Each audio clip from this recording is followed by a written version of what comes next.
Apalah artinya bonus demografi jika tidak berkualitas? Hasil sensus penduduk pada 2020 menunjukkan lebih dari 70% penduduk Indonesia berusia produktif. Namun data Badan Pusat Statistik pada November 2021 mencatat tingkat pendidikan di Indonesia masih didominasi penduduk berpendidikan rendah. Ada beragam faktor yang menyebabkan anak-anak di Indonesia tak memiliki pendidikan yang baik, antara lain rendahnya kualitas pendidikan di tanah air. Karena jauh sebelum pandemi kita sudah sangat parah. Padahal anggaran pendidikan kita sudah 550 triliun tiap tahun, tetapi hasilnya itu menjadi negara yang kualitas pendidikannya salah satu yang terburuk di dunia.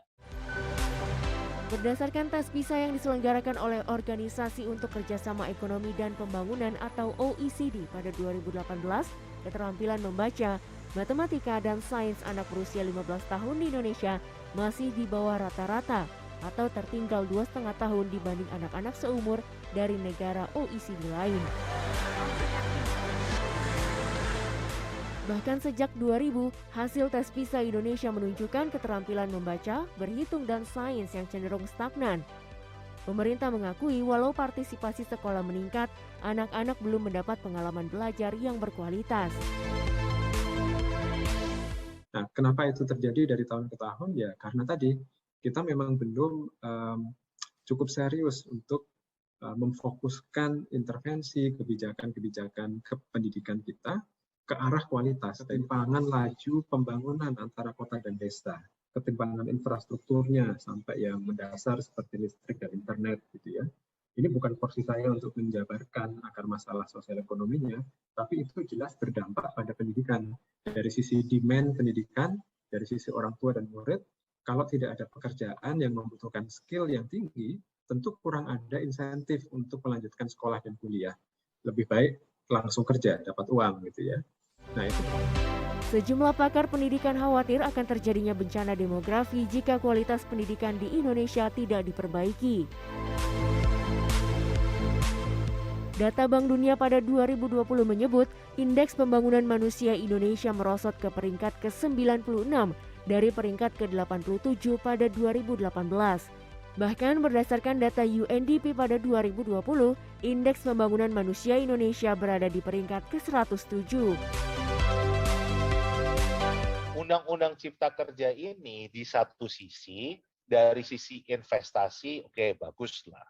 Logikanya akan banyak perusahaan asing berinvestasi ke Indonesia, dan karena mereka investasi di Indonesia, mereka akan butuh pegawai, kan begitu. Tapi sekarang, kalau ternyata SDM Indonesia baca saja nggak bisa, apakah perusahaan asing itu akan merekrut SDM kita?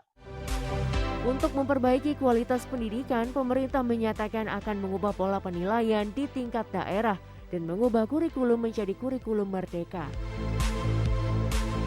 Itu kita perlu memperhatikan dari berbagai aspek, dari sisi infrastruktur, dari sisi dukungan kepada guru dan orang tua, dari sisi pembiayaan bidang pendidikan, investasi yang kita alokasikan ke mendukung dari sisi kurikulum, misalnya kalau tadi kita bicara bagaimana kita bisa memberikan pendidikan sesuai dengan kebutuhan belajar anak, maka kurikulum yang memerdekakan gitu ya, yang bisa memungkinkan guru untuk memberikan pendidikan sesuai dengan kebutuhan belajar siswa, itu juga penting.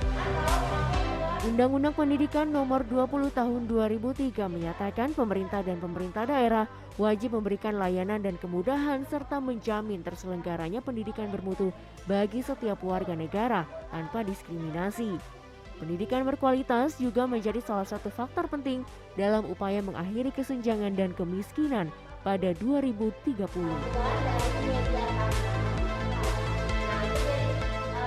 Mumtazah Catra Diningrat, Jakarta.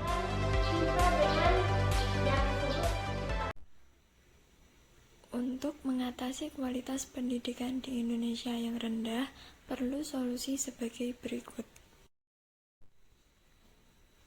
Solusi yang pertama yaitu efektivitas proses belajar mengajar tinggi. Sekolah memiliki efektivitas proses belajar mengajar atau PBM yang tinggi. proses belajar mengajar yang menjadikan peserta didik sebagai faktor utama pendidikan. Dalam hal ini, guru harus menjadikan peserta didik memiliki kecakapan untuk belajar dan memperoleh pengetahuan tentang cara belajar yang efektif atau learning how to learn. Untuk itu, guru harus mampu menciptakan iklim belajar yang menyenangkan sehingga peserta didik tidak merasa tertekan atau terpaksa ketika menghadapi pembelajaran di dalam kelas. Solusi yang kedua adalah pengelolaan yang efektif tenaga kependidikan. Tenaga kependidikan, terutama guru, merupakan jiwa dari sekolah. Oleh karena itu, pengelolaan tenaga kependidikan mulai dari analisis kebutuhan, perencanaan, pengembangan, evaluasi kinerja, hubungan kerja, hingga pada tahap imbal jasa merupakan garapan penting bagi seorang kepala sekolah. Karena itu, sekolah yang bermutu mensyaratkan adanya tenaga kependidikan yang memiliki kompetensi dan berdedikasi tinggi terhadap sekolahnya. Solusi yang terakhir adalah perubahan kurikulum belajar. Dapat dikatakan bahwa kurikulum sangat penting dalam pelaksanaan pendidikan. Oleh karena itu, isi kurikulum akan berdampak langsung pada proses pengajaran, termasuk bagaimana kualitas pendidikan akan dikembangkan. Oleh karena itu, modifikasi kurikuler dapat dilakukan dengan penyesuaian dengan kebutuhan siswa.